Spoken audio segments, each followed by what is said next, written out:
किसानों के वहां पशुओं का मेला लगता था और वो राजस्थान का सबसे बड़ा दूसरा नंबर का मेला था जहां किसान अपने पशु बदलते थे। कई किसानों को वहां कृषि के औजार मिलते थे और उन्होंने उसके कान में एक बार डाल करके और बदराना जोड़े की 300 से 400 करोड़ रुपए की प्रॉपर्टी पे सीधा कब्जा कर लिया। ऐसी है सरकार के नुमाइंदे। दूसरा, सीमेंट फैक्ट्री। इस सीमेंट फैक्ट्री में जब जमीन अधिग्रहण हुआ था उस समय यही लाडला जो आजकल डालडा बन गया है, यहां की जनता को बरगलाया कि ये फैक्ट्री तब बनेगी जब मेरी लाश होगी।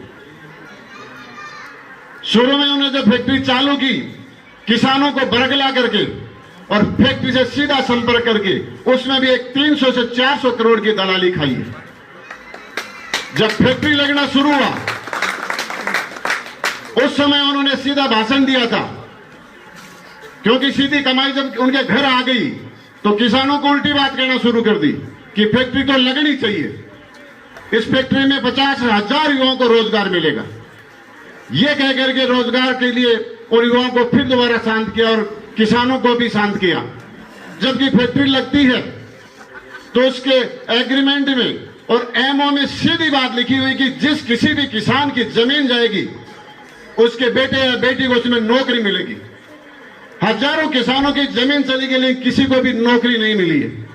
ऐसी ऐसी बातें जो आज देख रहे हैं अपना प्रचार करने के लिए नगर पालिका, पंचायत समिति और हॉस्पिटल में इतने इतने बड़े होल्डिंग लगा रखे हैं जैसे उसका खुद का दफ्तर हो। पुराने समय में रिचार्ज की दुकान पे अपन जाते थे तो ऐसे एडवर्टाइज उसमें मिलते थे कि छोटी बड़ी पैक वाली सभी कार्यालयों पे फोटो लगा रखी है। यहां तक कि मैं अभी सरपंच जी बात कर रहे थे, सभी सरपंचों को डराता है, धमकाता है, बहुत सारे केस लगवाए और उनको भी फिर दबाने की कोशिश की। लेकिन ये मेरे दबंग साथी जो उनकी गिरफ्त में नहीं आए वो उनको खुद आज चैलेंज कर रहे हैं और ये चैलेंज आज बढ़ते बढ़ते जन आक्रोश में बदल गई। विधायक जी का जो दोहरा चरित्र है वो बार बार हमारे सामने आता रहता है। अभी पिछले दिनों उन्होंने एक बहुत बड़ा भंडारा किया। यदि आप सबने गंभीरता से देखा हो, अब की बार झंडे पे पंजा नहीं था, उसकी जगह चक्र था। मुझे लग रहा है यह भी कोई न कोई नया षड्यंत्र है।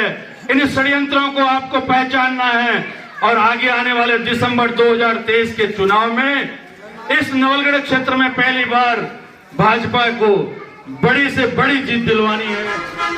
जो बहुत ही लाडला है लोगों के भी, कईयों के नाम से है, लाडला नहीं है, अपने हिसाब से लाडला बना बैठा, ठाका माखा कर बात करें। उस लाडले के मुंह के ऊपर खिरोड़ की जनता ने इतना बड़ा तमाचा मारा है कि 1350 वोटों से उस भाजपा के पंचायत समिति मेंबर को जिताया।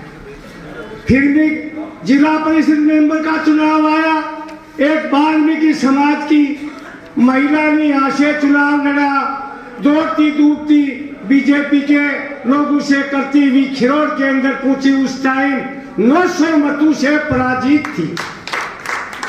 खिरोड़ की जनता का जुनून और आक्रोश आज नहीं पहले से ही था। उसको 500 वोटों से यहाँ 900 को हरा करके और जिता दिया। अब सवाल आक्रोश का खिरोड़ में जरूरत नहीं है। खिरोड़ में भाई ने मान रखा है कि मेरे लिए तो आक्रोश नहीं, बड़ा प्यार है कि वो मुझे बहुत ही आराम से विदा कर देंगे। तो जहां जो चीज मान ली जाती है वो उस आदमी को मैं बहुत ही बड़ा मर्द गिनता हूं कि वो अपनी वहां पर ये जरूर परास्त मान ले या हार मान ले कि भाई खिरोड़ की जनता मुझे न्याय नहीं करेगी, मैंने जितना जोर लगाया था उतना लगा लिया। तो अब सवाल भाजपा का आ रहा है तो खिरोड़ के अंदर तो भाजपा का कमल का फूल खिला हुआ है और मैं तुम लोगों को आश्वासन नहीं पूर्ण विश्वास के साथ कह रहा हूं कि खिरोड़ के अंदर ये आक्रोश बहुत पहले से था, आज आपने बताया है तो यहाँ पर कमल का फूल खिलेगा, भारी मतों से विजयी होगा।